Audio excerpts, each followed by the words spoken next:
beautiful souls, welcome back to my channel. Today's video, I just thought we would have a fun little unboxing of some Happy Mail. This is a early birthday present to myself slash a giving birth gift that I bought myself because I thought that I would already have my son at this point. I was supposed to get induced on Sunday. Today is Tuesday. It was a whole mess. It was a whole mess. I'll probably tell you guys about it at some point, but so now the plan is for me to get induced tomorrow night. So tomorrow night is Wednesday night. And so this stuff came actually at perfect timing so I can play around with them a little bit before having to go in and be in pain of labor. I'm really excited for this stuff. So I just thought that we would unbox it and look at it together and have a little bit of fun.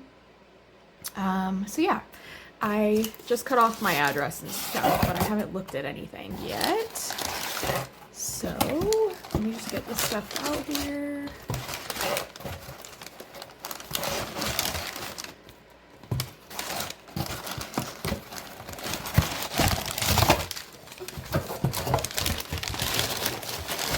All right, let me just get rid of this trash and I'll be right back. All right, so let's start here and then we'll get into the two decks that I got.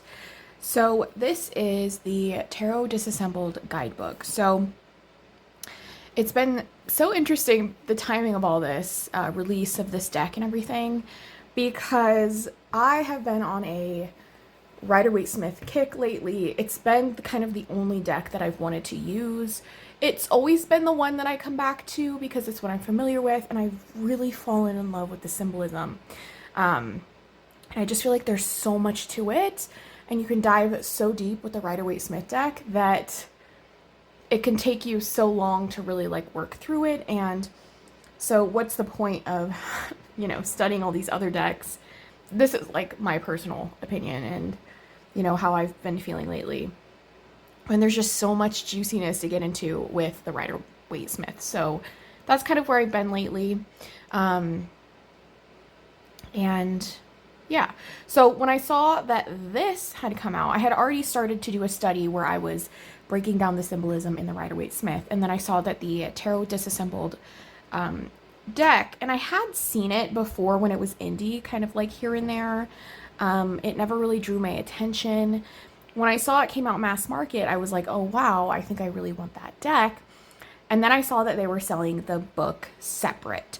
So I was like, you know what, I'm just going to get the book because I felt like personally, if I got the deck, I wouldn't be using it for readings. I would just be using it side by side with my Rider-Waite-Smith deck and breaking down all the symbolism in it. So I was like, why not just get the book?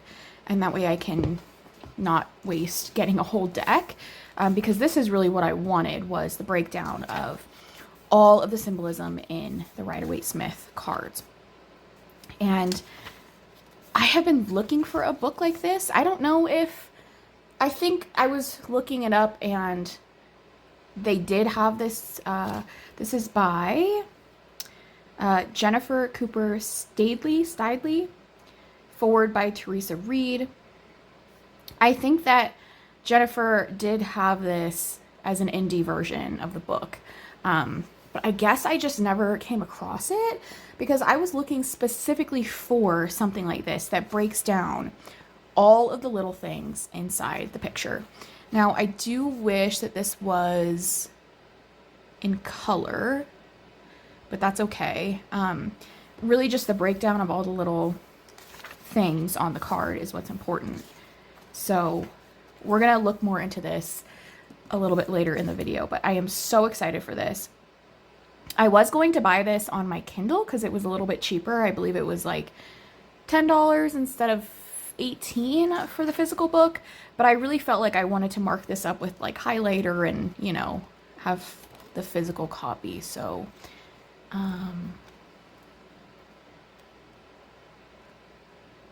okay, I'm excited. I'm so excited for this. Oh my goodness. Really nice paperback book. It has kind of like a textured feel on it. Oh, I am so excited. Okay, so I have been using mostly my Rider-Waite-Smith Centennial Edition. I just think it's one of the most perfect mass market Rider-Waite-Smith decks, and I love the coloring on it. But I wanted to have some fun with some other versions of the Rider-Waite-Smith since that's kind of all I'm using. So I decided for my birthday I would get myself the albano waite tarot, which is kind of a funky, like older version of the Rider-Waite-Smith. And then also this tarot pastel edition. This is by I'll put the name up on the screen. I have their tea stained tarot as well. There's the company. You can get it off Amazon as well. But yeah, okay. So let's start with the albano waite. First, this is by US Games. So I'm wondering if the cardstock will be the same as the Centennial, because the Centennial is also by US Games. But this is supposed to just be really like funky, funny colors and stuff. So this is the box, just a tuck box.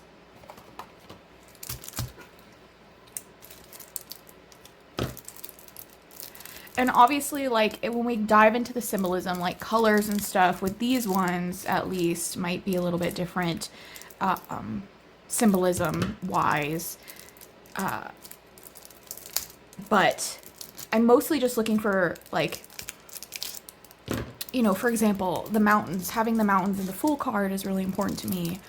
Or having the eagle on his satchel. Like, I love adding all of those little juicy things into a reading, you know, if they call out to me. And so I'm finding myself getting disappointed if a deck, you know, that's obviously not a Rider-Waite-Smith doesn't have those things. Okay, so it definitely feels thinner than the Centennial, which I actually really like, because the Centennial can be a little bit thick sometimes to shuffle.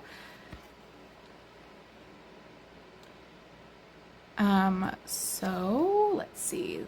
I really like the backs. Really, really like the backs.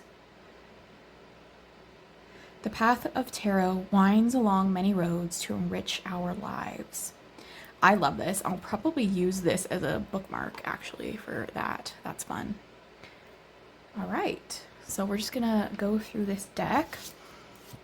Yeah, it's definitely, we're going to shuffle it at the end, but I do want to set aside some cards as I'm flipping through to kind of talk about some fun things I've found personally with the Rider-Waite-Smith, little like Easter eggs and stuff.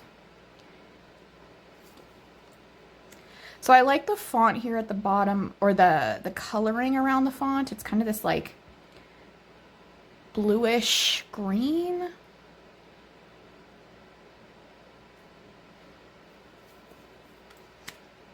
That's fun. Set her aside. I need to set the Fool aside as well. The Emperor's wearing purple.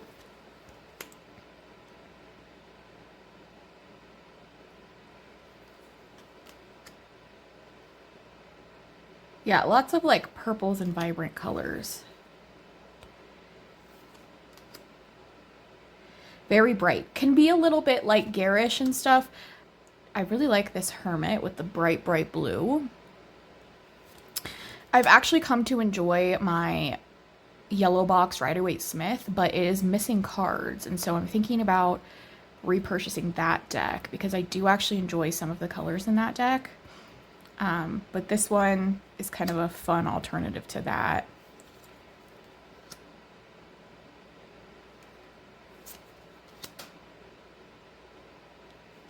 Red Sky and the Death card. I like that. I really like the rainbow here in the Temperance.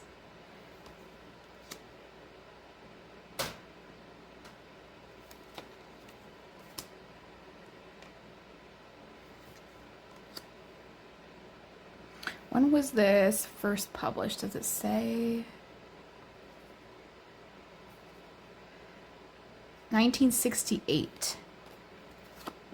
So very much like that you know, it gives me 70s vibes, but it was like 68, so that's, you know, close enough.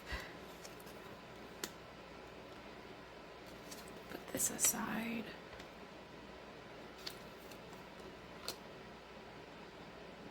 I like this. It's different. I think I'll enjoy using this in, you know, like the summertime that's coming up for us. It's fun.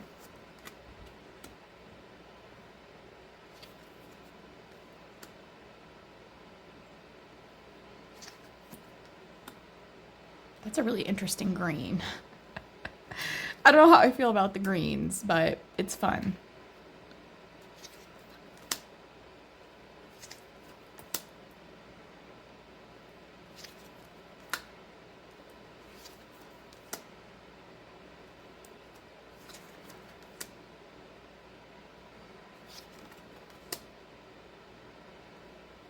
Very blue card.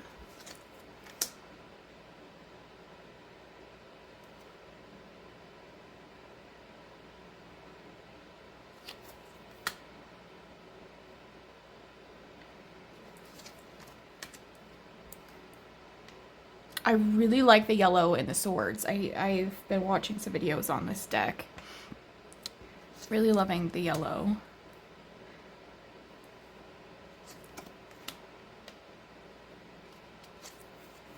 And I love that. So this has little, like, there's little jewels in the swords. I don't think that's in the original. I could be wrong, but I've just never noticed it before.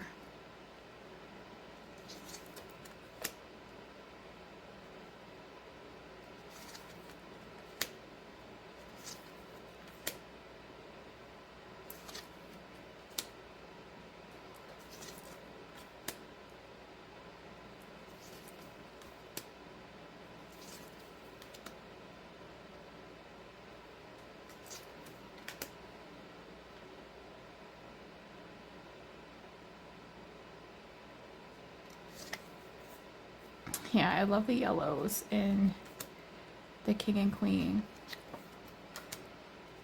See, that's a pretty garish green, but it's fun, right?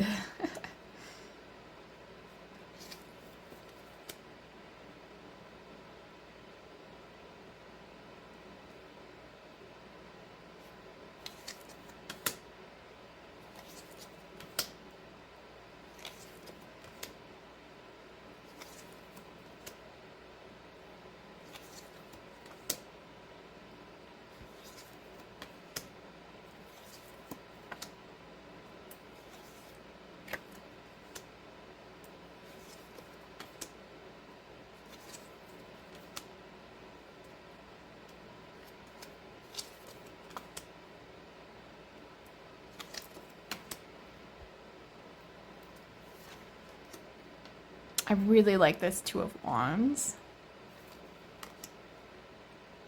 Lots of oranges.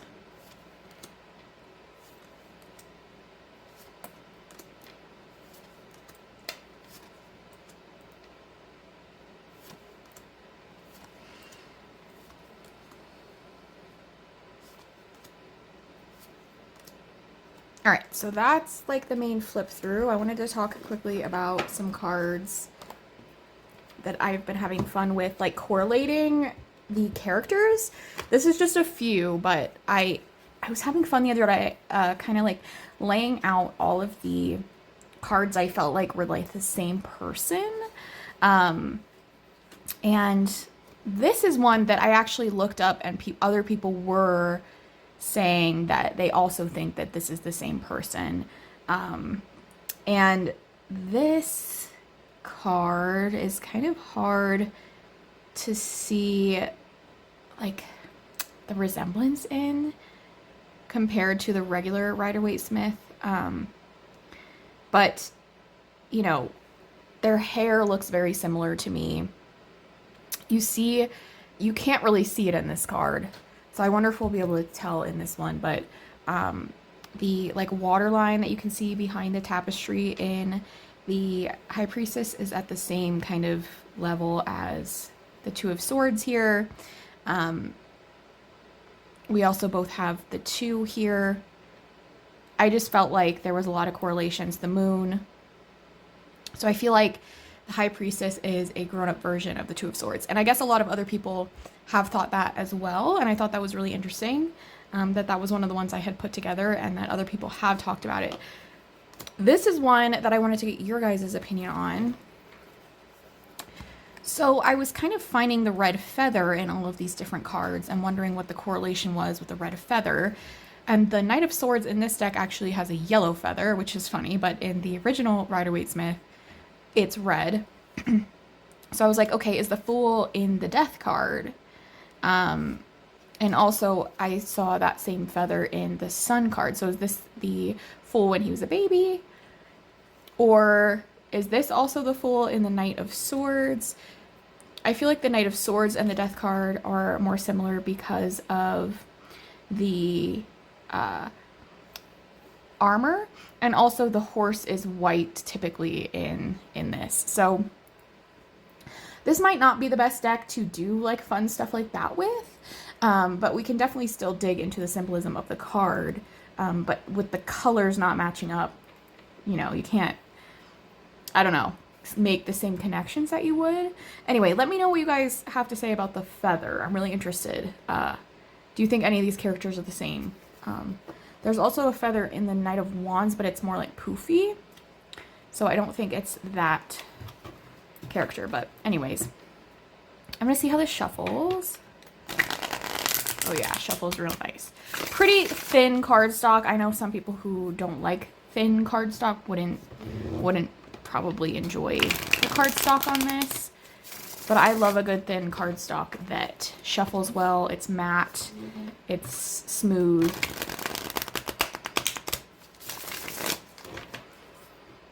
So I just want to shuffle and kind of like see how the cards look laid out together.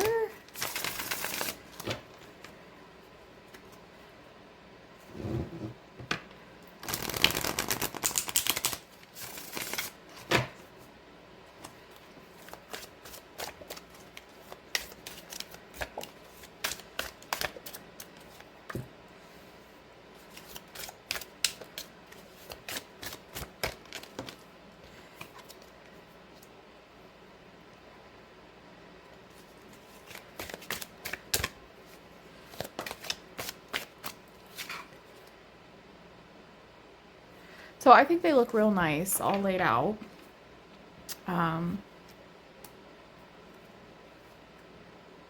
Yeah, I like it. It's something different. I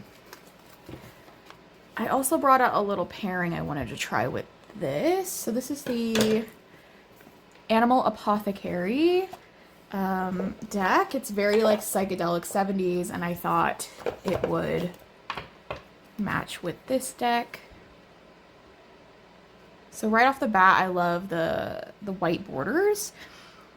And these actually go together, these two cards, at least. 6 of Wands, and it says it's in you.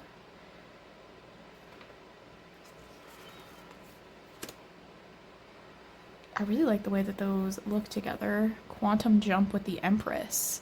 That's kind of interesting, right? Wheel of Fortune with Metamorphosis.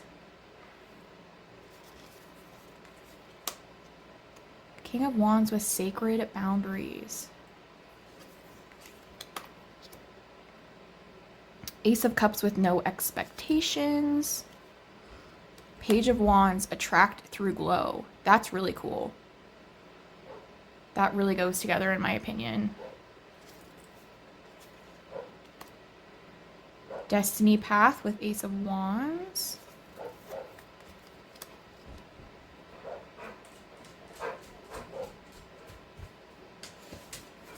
This is really good too. See Beyond the Past with the Eight of Swords.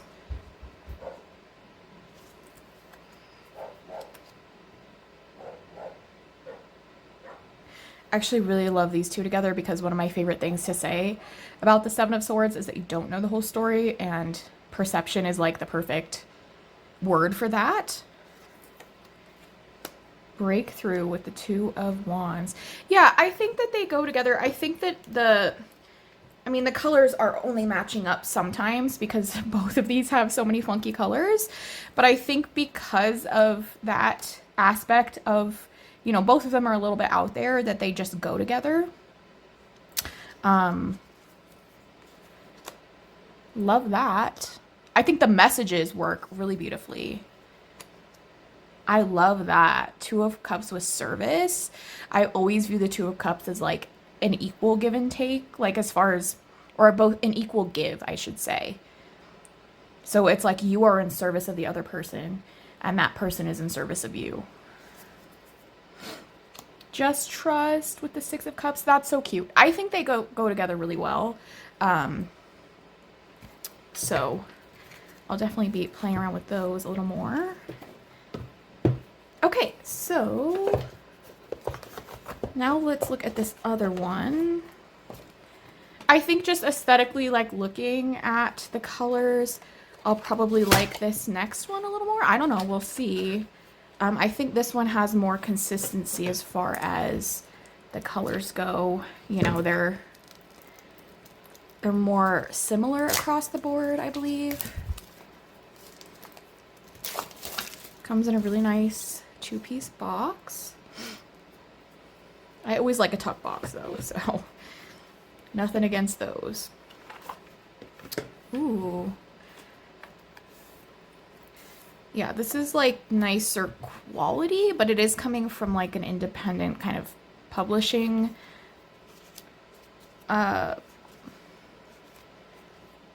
company that sells on Amazon. But it was only $20. I mean, it wasn't like independent prices or anything, so. All right, these are the backs. We have the roses and lilies. Cardstock's a beautiful matte, a little thick, so I hope that shuffling it will be okay. And here we go. Lots of like peaches, and it's like a salmon almost color, and like light mint. Yeah, this is a lot more like calming to look at. More muted. I really like that. It doesn't remind me of like Easter pastel, if that makes sense. Even though it's called pastel. It's more of like a muted pastel.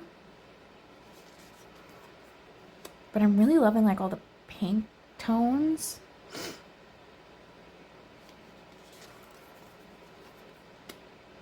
Yeah, I wonder if you can see the water line. Yeah, you can see the water line a little bit better in the High Priestess here behind her.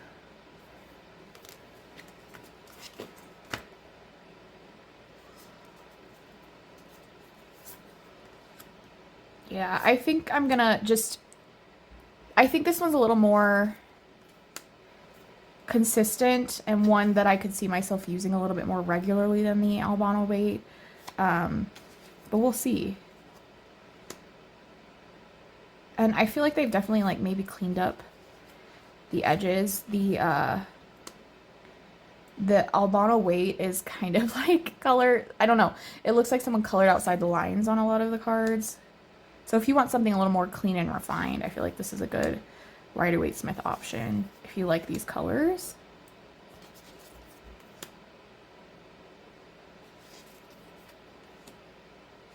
Yeah, I like that green because this green shows up a lot in the Centennial version of the Rider-Waite Smith. I really like it.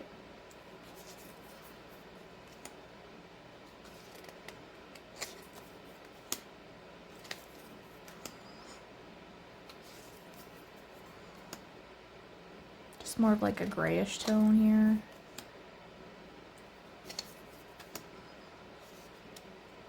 After we're done with this, I want to pull a card and read from the book, the Tarot Disassembled book. Yeah, this one might work a little bit better for looking into the symbolism, but again, not all of like the colors are exactly the same.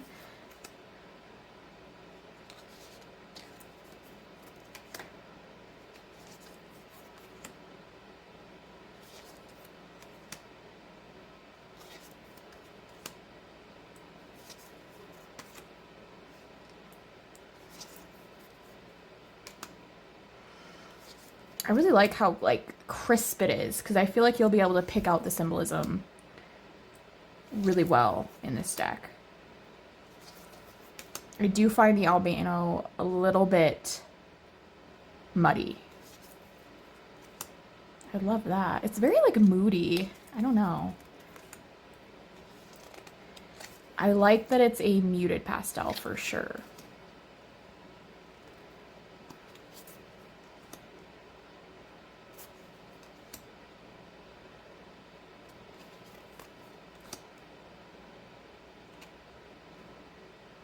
Love the King of Cups.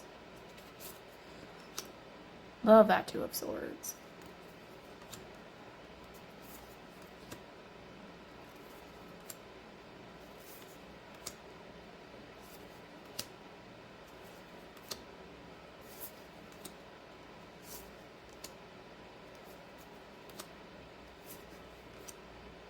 Yeah, and this one you can see he has his red feather and white horse, like the death card.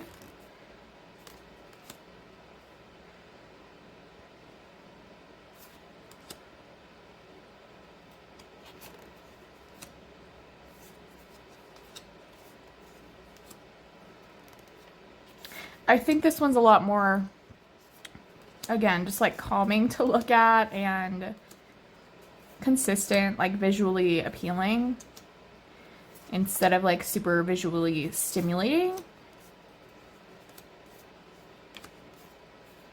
Okay, I really enjoy that. Let's see how it shuffles. Oh, that shuffles great. Yeah. I'm gonna shuffle it a few times this way because it's kind of bowed a little bit. And just kind of do that.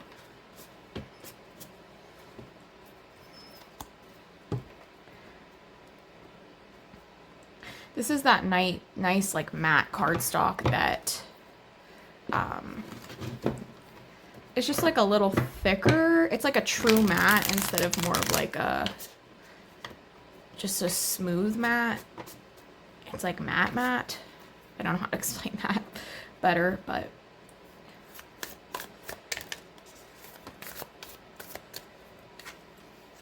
we have the Five of Wands. So let's actually read in the guidebook. I'm glad we got a minor because I actually downloaded a little preview of this book on my Kindle, like a sample, and I got to read like some of the major breakdowns, but I didn't get to read any of the minors. So I'm really interested to see how they do with the minors. So let's see what the Five of Wands has to say.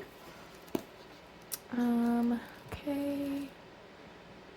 Here it is. Okay, so the keywords are competition, conflict, disagreements, strife, tension, assertiveness, peace, truce, agreements, escalation. It also has the astrological association of Leo, the planetary of Saturn, and the elemental of fire. Okay, so grapes. Overindulgence, revelry, sweetness of life, redemption. So the grapes, are they on one of the, where are the grapes? Let's see if it says.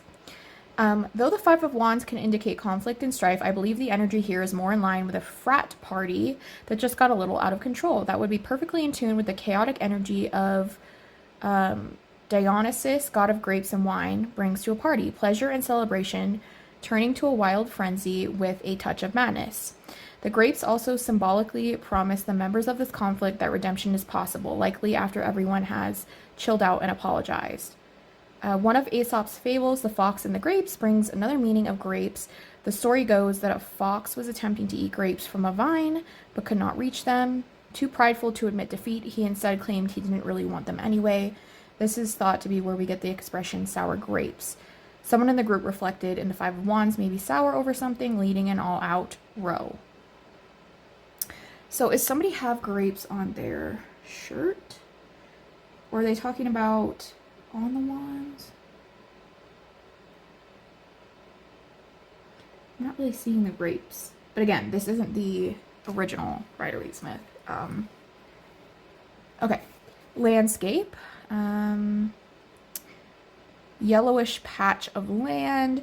We have the polka dot tunic, which we do have the guy there. I adore this quirky symbol in the RWS tarot. The figures battling on the card wear a variety of colors and clothing, but one individual has come to this fight wearing a polka dotted tunic. If there was ever an indication that this fight is a spirited, good-natured competition, this is it. Seriously, who wears polka dots to a real battle? Yeah, I've always liked the polka dotted guy there.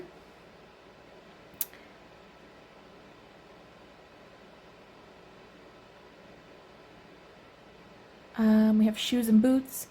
There are a total of 5 pairs of shoes and boots shown on this card, representative of the 5 figures battling on the RWS tarot.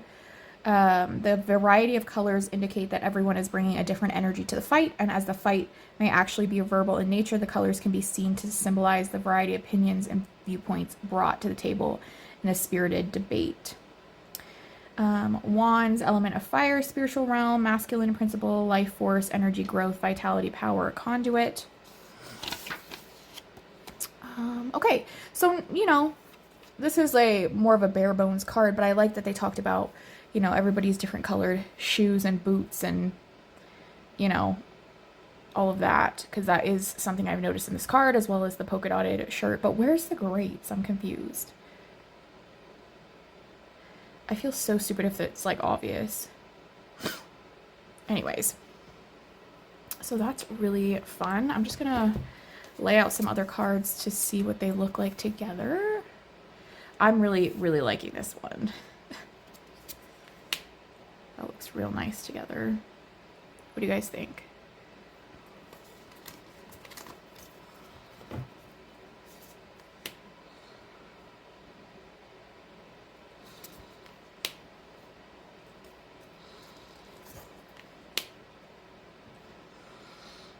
Very calming, very calming. I enjoy that. So I'll be interested to see how these decks read for me. I usually find that Rider-Waite-Smith decks kind of all read well for me, but I will be excited to see how this one works. Really beautiful. I love it. And I'm excited to see more about this book as well. I wonder if there's anything else. Yeah, there's some spreads in here. Let's look.